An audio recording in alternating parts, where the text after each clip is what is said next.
بسم اللہ الرحمن الرحیم۔ السلام علیکم ورحمۃ اللہ وبرکاتہ۔ بیواؤں اور مسکینوں کے لیے مال کمانے والے کی فضیلت۔ حضرت ابو ہریرہ رضی اللہ تعالی عنہ سے روایت ہے کہ رسول اللہ صلی اللہ علیہ وآلہ وسلم نے ارشاد فرمایا کہ بیواؤں اور مسکینوں کے لیے مال کمانے والا ایسا ہے جیسے کوئی شخص فی سبیل اللہ یعنی جہاد میں محنت اور مشقت کے ساتھ لگا ہوا ہو۔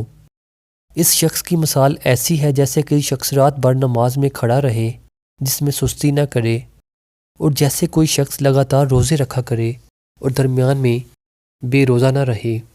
آپ دوستوں سے گزارش ہے کہ آپ نے اس حدیث کو آگے ضرور شیئر کرنا ہے۔ اچھی بات پھیلانا صدقہ جاریہ ہے۔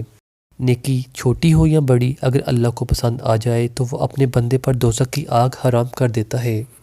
دعا ہے کہ اللہ پاک آپ کی عبادات اور اس کی رضا کے لیے کیے گئے ہر عمل کو شرف قبولیت عطا فرمائے، آمین۔ السلام علیکم ورحمۃ اللہ وبرکاتہ۔